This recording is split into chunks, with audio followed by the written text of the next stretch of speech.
আমার তো মনে হয় যে আমাদের খুব স্পষ্ট সিদ্ধান্ত আছে ব্যাপারে যে আমরা ভারতের সাথে গুড ওয়ার্কিং রিলেশন এই শব্দটা আমরা ব্যবহার করি, আমরা সেটা চাই, এবং on the basis of mutual respect and reciprocal interest, এটাই। এবং এ ব্যাপারে আমাদের কোনো অস্পষ্টতা নেই। ভারত কেমন সম্পর্ক চায় সেটা তো তারা সিদ্ধান্ত নেবে। তবে উনি কিছু বলেছেন যে বাংলাদেশের বিভিন্ন জন আপত্তিকর সব কথাবার্তা বলছে সরকারের ভিতর থেকে, ভারত বিরোধী। আমি এটা নিয়ে কোনো মানে এটার ন্যায় অন্যায় উচিত অনুচিত বিচার করতে চাই না, কিন্তু আমার কথা হলো যে এরকম কথা আমাদের এখান থেকেও বলতেছে, ওনাদের ওখান থেকেও বলছে। ওনাদের মুখ্যমন্ত্রী তো এখানে পারলে ইউএন টিম পাঠায়, মানে ফোর্স পাঠায় দেন, পিস কিপিং ফোর্স পাঠিয়ে দেন। ওনাদের একজন কেন্দ্রীয় মন্ত্রী অহরহ বাংলাদেশের বিরুদ্ধে বক্তব্য দিয়ে যাচ্ছে।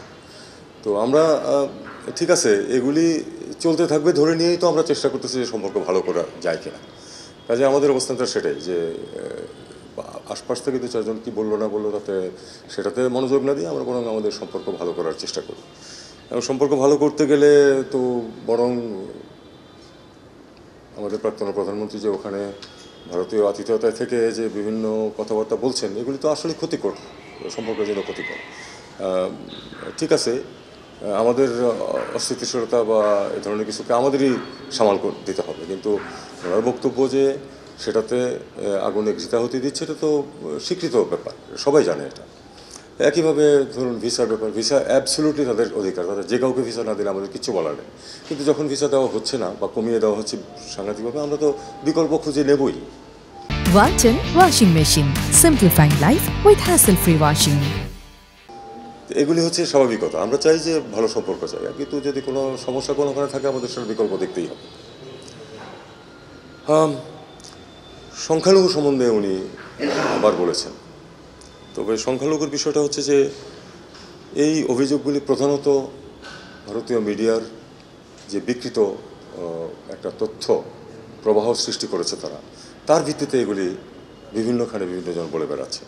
আর তার থেকে বড় কথা হলো যে সংখ্যালঘু, বাংলাদেশের সংখ্যালঘু তো ভারতের বিষয় হতে পারে না। বাংলাদেশের সংখ্যালঘু বাংলাদেশের বিষয়, যেমন ভারতের সংখ্যালঘুতে কীরকম ট্রিটমেন্ট করা হচ্ছে সেটা ভারতের বিষয়।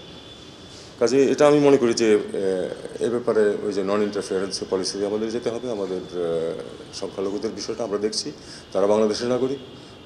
আমার যতটুকু অধিকার আছে তাদের প্রত্যেকের ঠিক ততটুকু অধিকার আছে এই দেশের উপরে, এবং সেটাই সরকার সবসময় ইমপ্লিমেন্ট করার চেষ্টা করবে।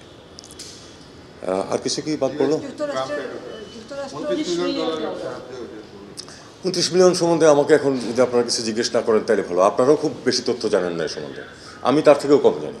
কারণ আমার কাছে কোনো স্পষ্ট তথ্য নেই যে কাকে টাকা দেওয়া হয়েছে এবং কে সেটা খরচ করেছে। এমনও সাজেশন আমি একটা পত্রিকাতে কোনো একটা রিপোর্টে দেখেছি যে এটা হয়তো মার্কিন যুক্তরাষ্ট্রেরই কোনো একটা প্রতিষ্ঠানকে হয়তো দেওয়া হয়েছে টাকাটা খরচ করার জন্য এখানে। আমরা এখনও জানি না।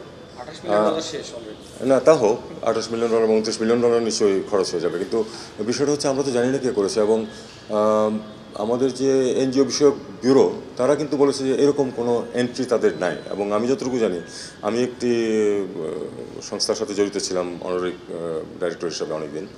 বাঙালি আমাদের ছেলেপেলে যারা কাজ করে আপনার কী বলে এটাকে, সান ফ্রান্সিসকোতে ওই সফটওয়্যারে, তারা টাকা পয়সা পাঠাতো একটা প্রতিষ্ঠানকে। এখানে আমরা কতগুলো ডায়ালিসিস সেন্টার চালাতাম, অনেকগুলি, এখন 15টা সেন্টার চলছে, আমি নাই যদিও।